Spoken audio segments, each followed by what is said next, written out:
کی برکتیں حاصل کرنے کا جو ایک اور طریقہ ہے وہ ہے کہ اللہ کی کتاب رحمت یعنی قرآن کریم سے ہمارا تعلق مضبوط ہو جائے. اگر ہم قرآن کریم سے جڑ جائیں گے، ہمارا تعلق مضبوط ہو جائے گا، تو اللہ تعالیٰ ہمیں برکتیں عطا فرمائے گا. کیا کرے گا؟ اللہ تعالیٰ برکتیں عطا فرمائے گا. اب قرآن کریم کی بہت زیادہ برکات ہیں، اتنی برکتیں کہ قرآن کریم کو اگر بندہ پڑھتا ہے اللہ دنیا میں بھی برکتیں عطا فرماتا ہے، اللہ تعالیٰ اس کا اجر آخرت میں بھی عطا فرماتا ہے. تو قرآن کریم کو اگر ہم محبت سے دیکھتے ہیں تو پھر بھی اللہ تعالیٰ اس کا اجر عطا فرماتا ہے. قرآن کو اگر چومتے ہیں تو پھر بھی اللہ اجر عطا فرماتا ہے. قرآن کو محبت سے اگر پڑھتے ہیں، ایک حرف پڑھتے ہیں تو اللہ 10 نیکیاں عطا فرماتا ہے.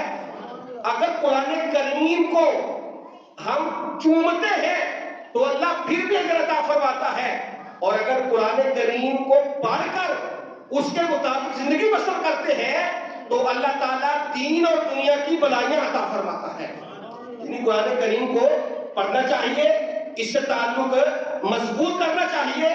اگر ہم اسے چھوڑ دیں گے تو قرآن کریم بھی ہمیں چھوڑ دے گا، اور کل بروز قیامت قرآن ہمارے گلے میں ہوگا اور اللہ کی بارگاہ میں حاضر ہوگا، اور قرآن کہے گا اے میرے رب، یہ بندہ میرے اوپر ایمان تو لایا تھا لیکن اس نے قرآن کو نہ تو پڑھا تھا نہ اس کے مطابق زندگی کو پسند کیا تھا.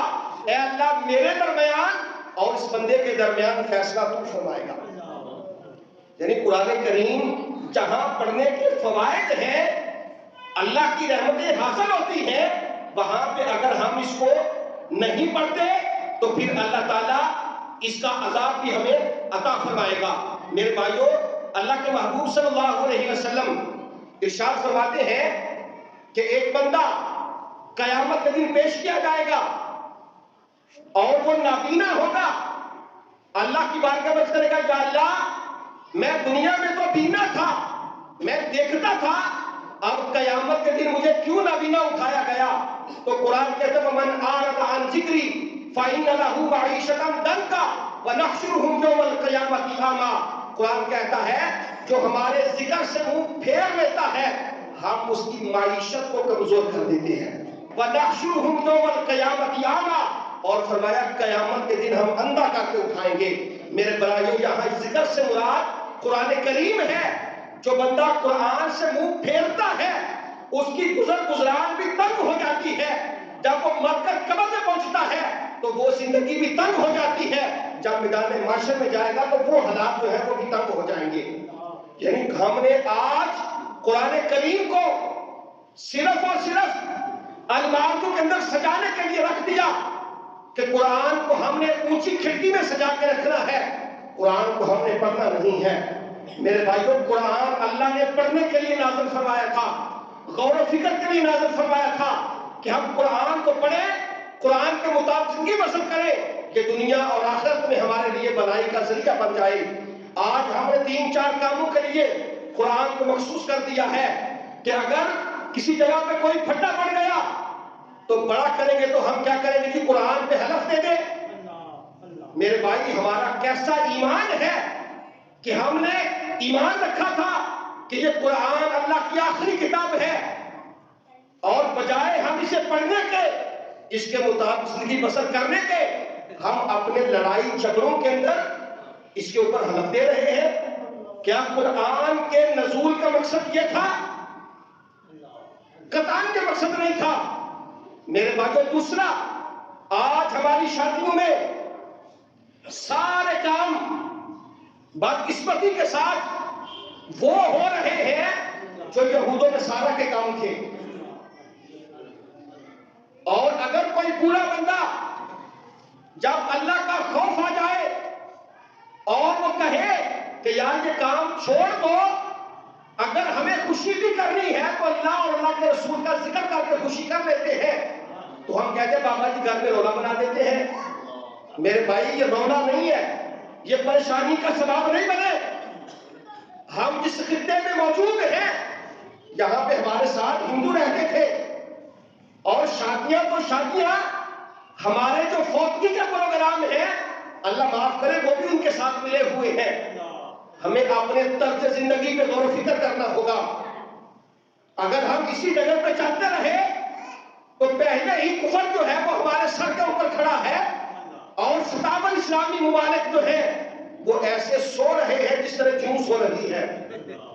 ہمیں غور و فکر کرنا ہوگا میرے بھائیو۔ اگر ٹہنی اپنے درخت سے کٹ جائے تو وہ بیکار ہو جاتی ہے، قطرہ اگر سمندر سے رد ہو جائے اس کی پہچان ختم ہو جاتی ہے۔